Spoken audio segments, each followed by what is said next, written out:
हम्म।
किसी भी प्रकार की आपदाओं से ऊपर उठकर अपनी यात्रा को अविरत रखने की स्वाभाविक प्रकृति के अनुसार नीलकंठवर्णी बढ़ चले विश्व के सबसे ऊंचाई पर स्थित प्रदेश तिब्बत में।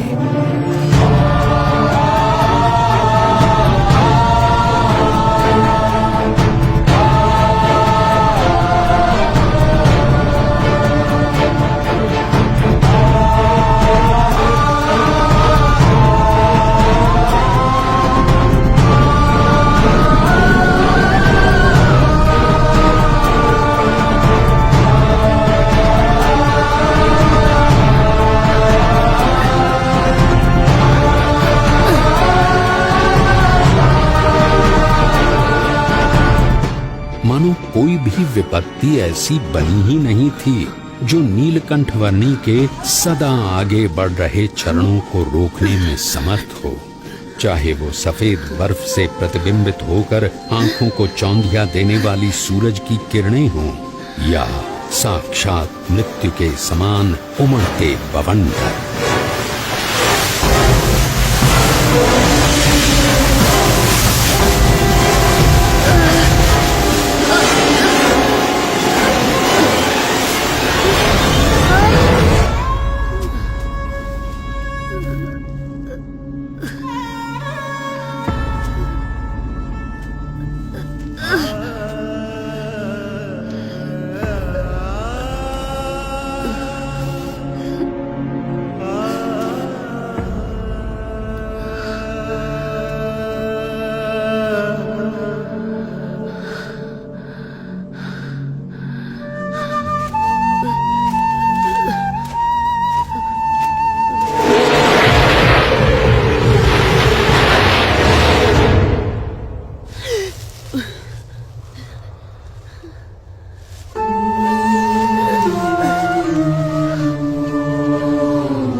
नीलकंठवर्णी ने अपनी यात्रा को जारी रखा हिमालय के शिखरों से भरे हुए प्रदेश तिब्बत में।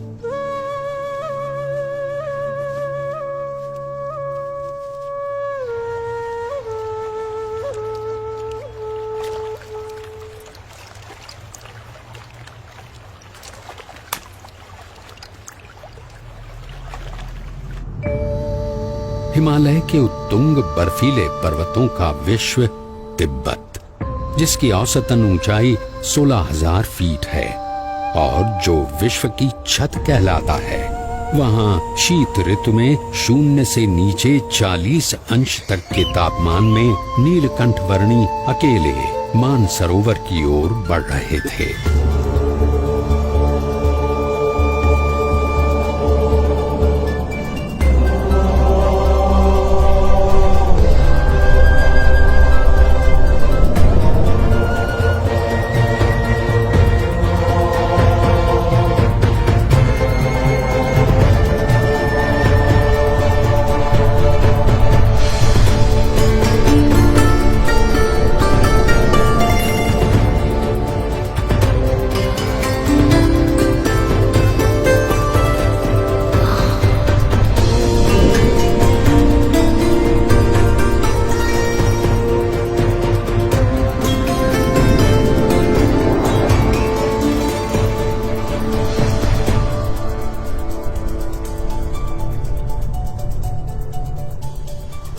परमात्मनि यो रक्तो विरक्तो अपरमात्मनि।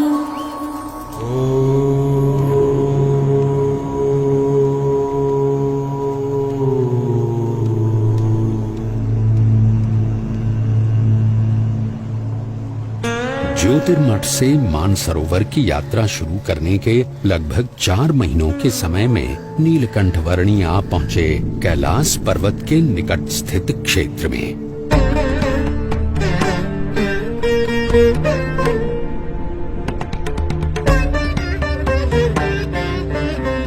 लगभग 21,700 फीट ऊंचे कैलाश पर्वत की तलहटी में राक्षस ताल सरोवर के निकट लगभग 15,000 फीट की ऊंचाई पर स्थित विश्व के सबसे ऊंचे मीठे जल के सरोवर मानसरोवर पर नीलकंठ वर्णी आ पहुंचे।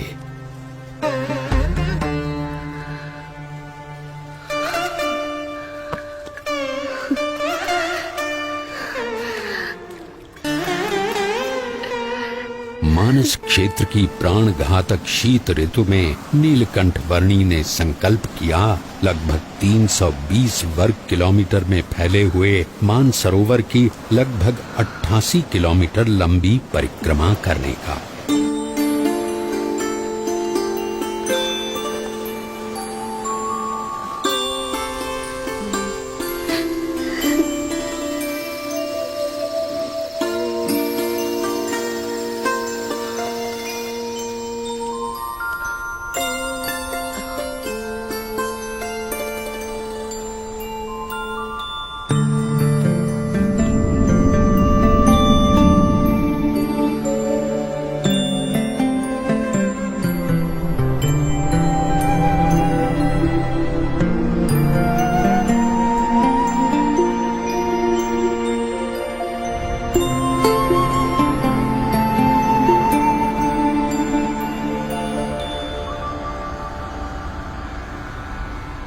धर्म नियम और भक्ति क्रियाओं के पालन में कोई भी समझौता न करके नीलकंठ वर्णी मुमुक्षु मात्र के लिए जैसे एक उदाहरण प्रस्थापित कर रहे थे।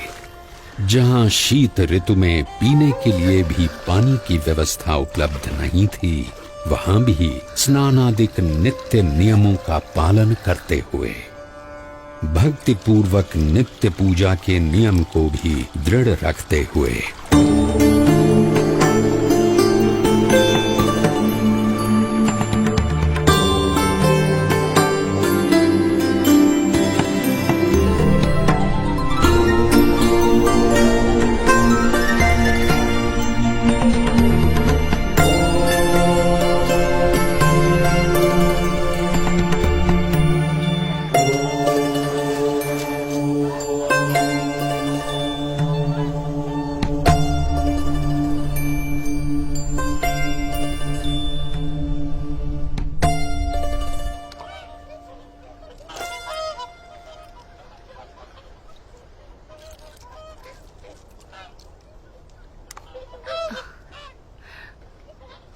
इस जन्म में आप सब हंस हैं और अगले जन्म में आप मेरे परम हंस बनेंगे। इस जगत में साधुत्व के जो परम विशिष्ट आदर्शों का सृजन होगा, उसका आप सब हिस्सा बनोगे। पश्चिम दिशा में मुमुक्षु मेरी प्रतीक्षा में है। भविष्य में वहां मेरा कार्य क्षेत्र होगा। समय आने पर आप सबको वहां मनुष्य जन्म मिलेगा। मैं वहीं आपको मिलूंगा।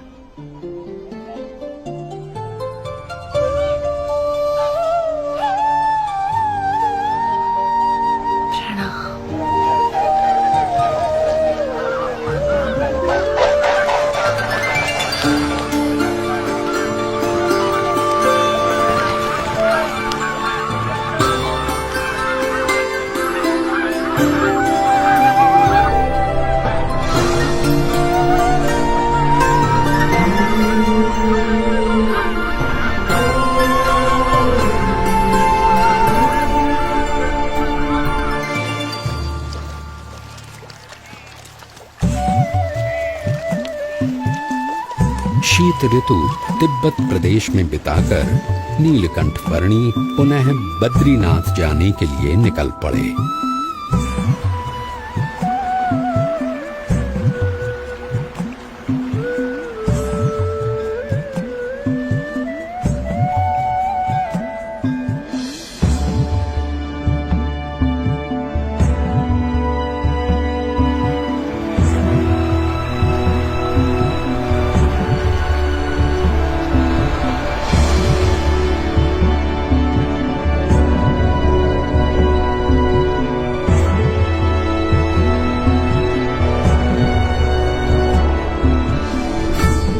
अलकनंदा नदी के किनारे स्थित बद्रीनाथ में नीलकंठ वर्णी पुनः आ पहुंचे।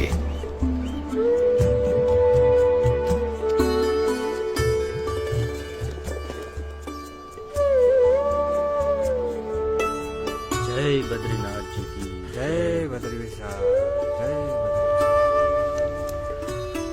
ओ पुजारी जी आ गए।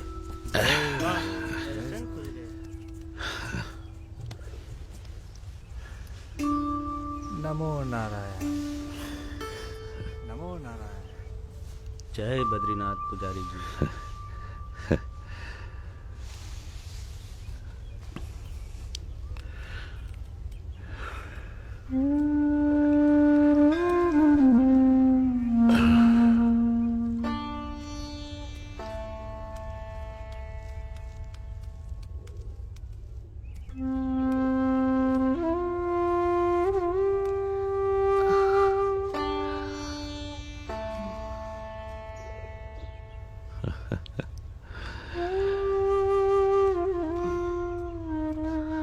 नीलकंठ वर्णी,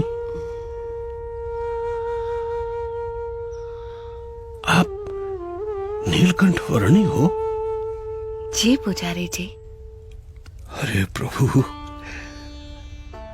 जब भी आपको याद करता था तब चिंता होती थी कि आप किस हाल में होंगे, जीवित भी होंगे या नहीं। जाते समय मैंने आपको कहा था ना कि मैं आपसे फिर मिलूंगा, सो आ गया। परंतु आपका शरीर?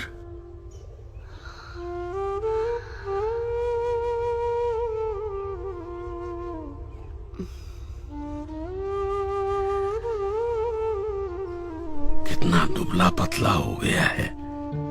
चलिए, सबसे पहले कुछ अन्न ग्रहण कर लीजिए। आइए प्रभु, पधारिए। यहां से चलिए प्रभु, इस तरफ से पधारिए।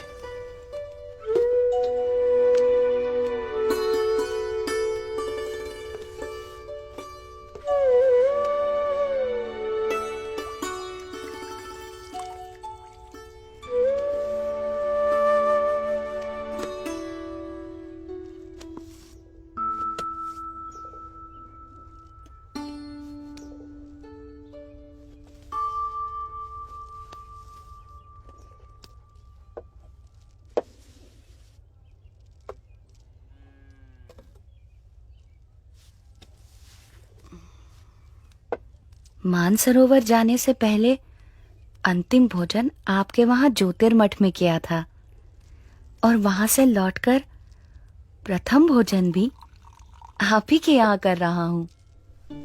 अकल्पनीय। वहां ऊपर 6 महीने तक आप क्या खाकर जीवित रहे? वायु।